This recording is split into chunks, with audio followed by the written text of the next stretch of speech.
A lifestyle of chronic fear can trigger and worsen chronic pain and symptoms. Part 1. Hi everyone, welcome back to another video. Today, I'm going to talk about a really vital part of healing chronic pain and symptoms. And we're going to talk about lifestyle. Lifestyle matters. When we're chronically dysregulated, we unfortunately move into living life in a way that's constantly sending signals of danger to our brain and nervous system. Now, this is going to be a two-part series. In this part, I'm going to talk about a high sympathetic lifestyle and what we can do about it, how we can actually start to change our lifestyle to feel more regulated in our nervous system. And this is going to help you heal chronic pain and symptoms. Now, in part 2, I'm going to talk about the low dorsal vagal lifestyle and how this affects our chronic pain and symptoms, and also what we can do to change it. So, today let's talk about a high sympathetic lifestyle. This topic is close to home for me because I've lived this way most of my life, and this needed to change so I could heal from my widespread chronic pain.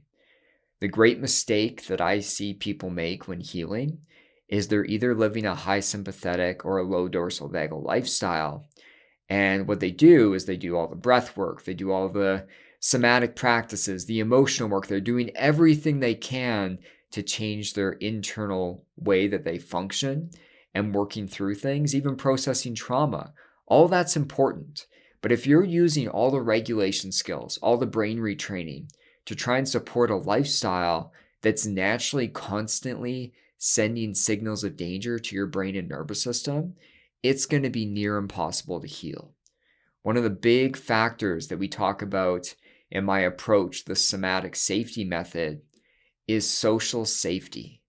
Now, social safety could include factors in your life that are sending signals of safety or danger, but social safety also includes lifestyle. So when I'm working with clients one-on-one or in my upcoming course, we talk a lot about lifestyle and how we can change this.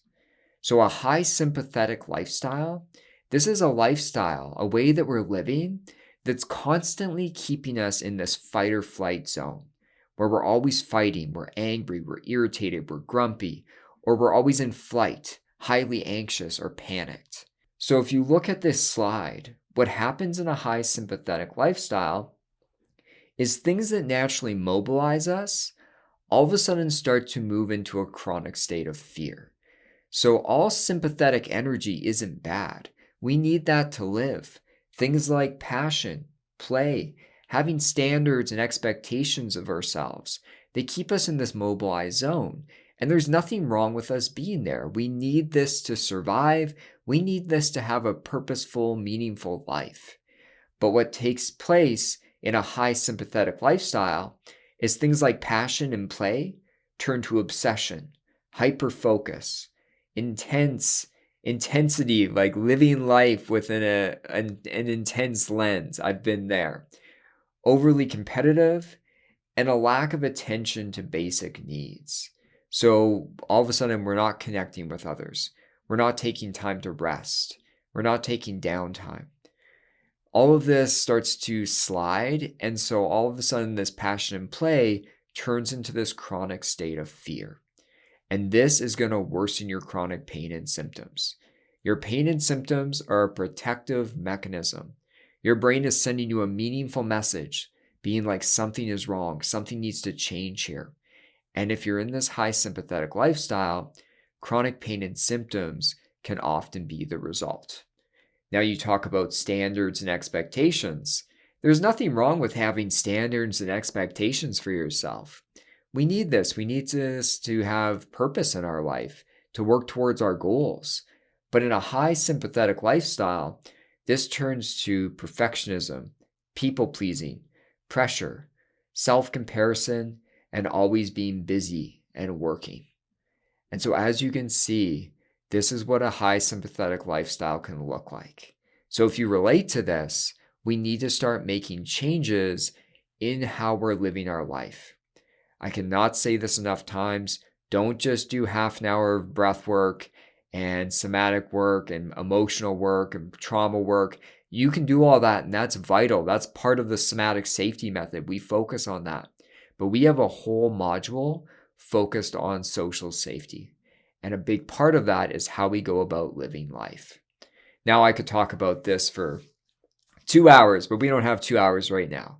When we talk about a high sympathetic lifestyle, we need to down regulate. This is what we need to do to start to heal. And so in, PRT, they talk about lowering the intensity level. And I really have to focus on this and be conscious of this, because one of my main triggers for pain or symptoms coming on, I don't have chronic pain anymore. But if I push this high sympathetic lifestyle too far and I get into my perfectionism, I start putting pressure, I start to be self-critical, I will have a pain symptom come up. It has happened over and over again for myself, and I've had to do a lot of work to heal this. Or I'll be in this highly panicked, anxious state. And so we got to lower the intensity level. When we talk about lowering the intensity level, you can do this behaviorally, cognitively, or somatically. So I'll cover these really quick so you have something to start to work on. Behaviorally, we can do this by slowing down. Slowing down, this is the simplest thing I teach people. It is the hardest thing to do. If you are moving at light speed, always constantly busy, it's going to be hard to heal. And this is one that I see people grapple with, myself included, because I can be an intense guy. There's no question about that. So behaviorally, slow down your movement.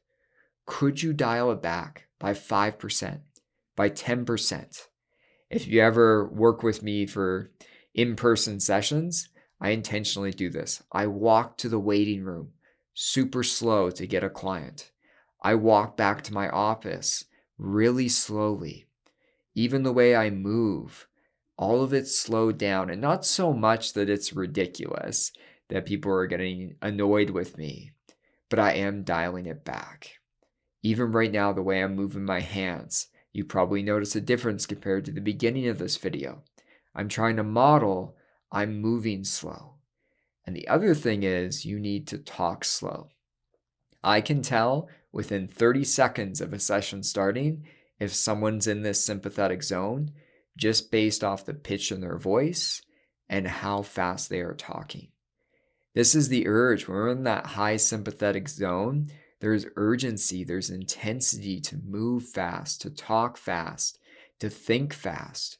And so we got to intentionally slow all that down. It sounds simple, but you're going against the urge of that high sympathetic lifestyle, which is to move really fast. And that's what makes this difficult. So play around with it. Maybe today you can move 5% slower. The other thing I talk about is cognitively, lowering the intensity level. I used to live in a state where everything I was working on, the stakes were so incredibly high. They were a 10 out of 10. I was functioning with basic work tasks that were not that important and treating them like they were a life or death situation. And so you have to lower the stakes. When I'm starting my day off every single day, because I know I can slip into high sympathetic so easily, I naturally do this. I actually rate the things I need to work on. Like this morning, I had to go and do some billing. So I went to Tim Hortons and I was doing billing, but I rated it before, being like, if this doesn't get done today, it is not a big deal. And so I changed my thinking around it. So cognitively, we can lower our intensity level by lowering the stakes. I rated the billing that I had to do today at a 0 out of 10 in terms of urgency and need to get done. And you're going to find if you honestly rate the things you're working on, most of them are a 0 to a 2. Even with the healing work, lower the stakes. Do a little bit of healing work today. Move forward towards your goals. But don't put the pressure that you need to get better and this one somatic tracking is going to define if you get better or not. It's not. You have lots of chances at this. So lower the intensity level, lower the stakes on things you're working on.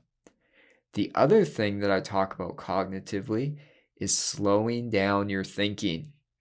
I'm a fast thinker. I have a flight of ideas, especially when I get inspired, but this can quickly turn to fight or flight. So I have to be careful with this. So slow down your thoughts. Instead of having 50 fear thoughts a minute, could you slow it down and just have one? And this you can be really silly with. I like this. How slow can you go? Think in slow-mo. Try that out. It actually starts to downregulate the whole system. And thirdly, how we can lower our intensity level is somatically. When we're in this high sympathetic state, we are often living in our head. We're thinking fast, we're doing fast. But the one thing that we're not doing is spending time with our internal state, spending time with our nervous system. I have so many practices on this channel that I'm giving you for free that are helping you attend somatically to pain and symptoms, to emotions, to your nervous system, to just pleasant sensations.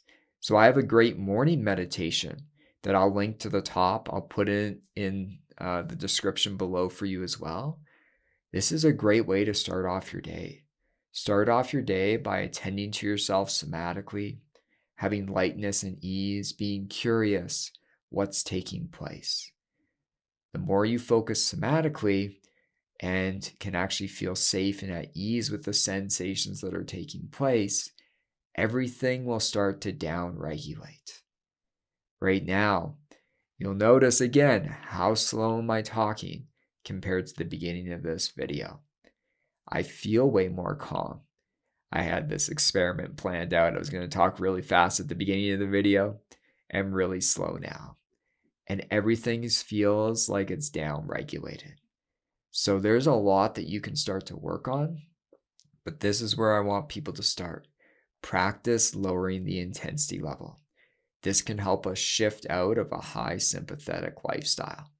The one thing I will note here is you need a lot of awareness to do this. You need awareness, otherwise things aren't going to change. I had to be so aware of this while I was healing because I could slip back into high sympathetic for 2 days and not even realize, because it's such a normal way that I learned to cope in a world that I felt was dangerous. But we need to find a new way of living because this is going to help you heal. So please put your questions or comments down below. Hit the like button, subscribe to my channel, and I'll talk to you later. Take care.